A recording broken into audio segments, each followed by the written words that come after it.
مجھے اچھی طرح یاد ہے 2017 میں دنیا کی معروف ترین business consulting firm Pricewaterhouse نے اپنی رپورٹ دی لانگ ویو 2050 میں کہا تھا کہ پاکستان 2030 میں معیشت کے اعتبار سے دنیا میں 20واں بڑا ملک ہوگا اور 2050 میں 16واں بڑا ملک بن جائے گا.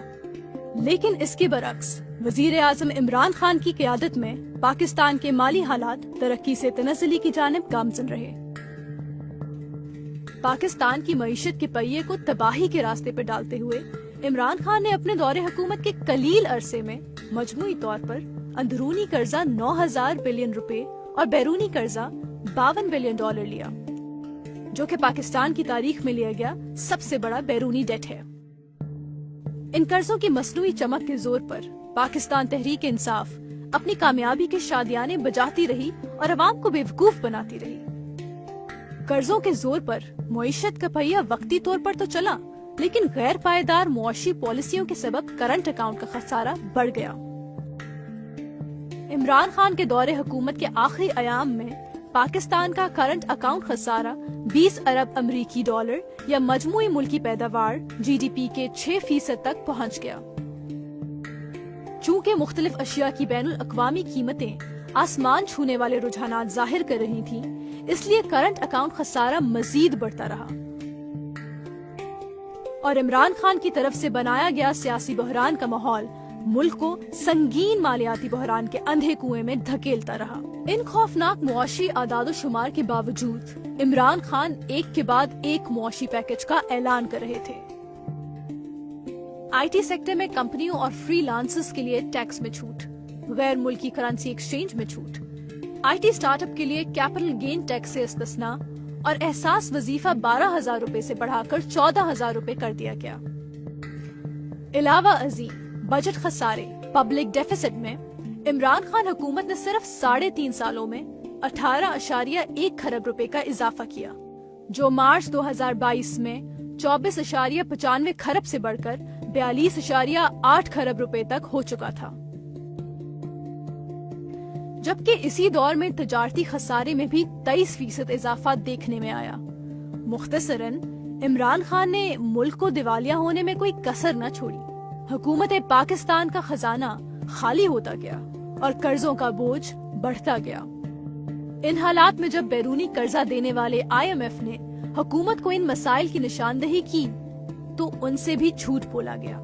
IMF سے کیے گئے معاہدے کے مطابق پیٹرولیم کی لیوی 70 روپے کی ہونی چاہیے تھی، لیکن عمران خان کی حکومت نے اپنی سیاسی ساکھ کو ملک کی ساکھ پر ترجیح دی اور صرف 5 سے 10 روپے کی پیٹرولیم لیوی لگائی.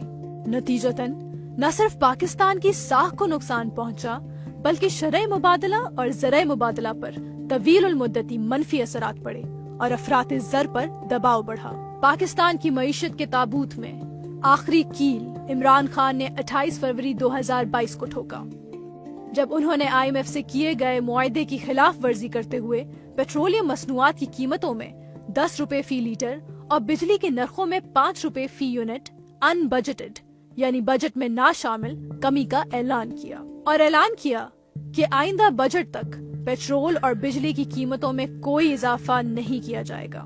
اس غلط پالیسی کے نتیجے میں ملک کو 4 ارب ڈالر کا فوراً نقصان اٹھانا پڑا. نتیجتاً نہ صرف ملک کا خزانہ خالی ہوا بلکہ IMF کا حکومت کے وعدوں پر کانفیڈنس ختم ہو گیا اور دیگر بین الاقوامی اداروں کی نظروں میں پاکستان کی ساکھ کو ناقابل تلافی نقصان پہنچا. ان تمام اقدامات کا واحد مقصد پاکستان کو معاشی تباہی کے راستے پر ڈالنا تھا. نتیجتاً صرف ذاتی مفادات کے حصول میں ملک کی ساکھ اور مستقبل دونوں کو داؤ پہ لگا دیا گیا. اب حکومت پاکستان کی ساکھ کو ناتلافی نقصان پہنچ چکا ہے. IMF جو حکومت کی صرف یقین دہانی کرانے پر قرضہ دے دیا کرتا تھا، اب ثبوت طلب کرتا ہے اور ڈیمانڈ کرتا ہے کہ پہلے شرائط پر عمل کرو پھر معاہدہ کیا جائے گا. مزید برآں عمران خان نے خطرناک حد تک بے وقوفانہ معاشی فیصلوں کے ساتھ ساتھ سیاسی دھکم پیل کا میدان بھی سرگرم رکھا. پارلیمنٹ کے بجائے سڑکوں پر معاملات حل کرنے، بات چیت کے بجائے گالی گلوچ کا کلچر عام کرنا اور ملک میں ایک سیاسی تناؤ کی کیفیت پیدا کر کے سیاسی عدم استحکام بھی پیدا کیا، جس کی وجہ سے معیشت مزید تباہ ہوئی. اگر مذکورہ بالا حقائق کو سمجھا جائے تو معلوم ہوتا ہے عمران خان نے اپنی دور حکومت میں ملکی مفاد کے بجائے سیاسی اور ذاتی مفاد کو ترجیح دی۔ اعلان کردہ نام نہاد فوائد کو مختصر طور پر ریلیف کے طور پر منایا، جس نے پاکستان کی مالی حالت کو تباہی کے دہانے پر پہنچا دیا۔ قرضوں سے ایسا مالی بوجھ پیدا کیا گیا جسے ہماری زوال پذیر ٹیکس مشینری برداشت نہیں کر سکی، جبکہ کسی قسم کی کوئی پروڈکشن ایکٹیویٹی نہیں بڑھائی گئی اور نہ ہی پبلک سیکٹر انٹرپرائزز کو فعال کیا گیا۔ آخر میں اپنی انا اور ضد کے نشے میں دھت ہو کر ملک کو سیاسی عدم استحکام کی طرف دھکیل دیا تاکہ معیشت کی بحالی کی کوئی امید باقی نہ رہ جائے۔ یقیناً یہ کوئی ملک کا دشمن ہی کر سکتا ہے۔ اصل رجیم چینج آپریشن 2022 میں نہیں 2018 میں ہوا تھا، جس کے ذریعے ایک یہودی ایجنٹ، منافق اور انتشار پسند مسیحا کی بیس میں پاکستان پر نافذ کیا گیا، جس نے کرپشن کے خاتمے کے جھوٹے وعدوں سے عوام کو بے وقوف بنایا اور بیرونی آقاؤں کے حکم پر اس پاکستان کی معیشت کو زمین پر دے مارا۔ یہ وہی معیشت تھی جس کے بارے میں 2017 میں لوگ دنیا کی 24ویں بڑی معیشت اور آنے والے وقتوں میں 16ویں بڑی معیشت بننے کی پیش گوئی کرتے تھے۔ عمران خان نے وہ کام کر دکھایا جو کہ اس ملک کے ازلی دشمن بھی نہ کر سکے۔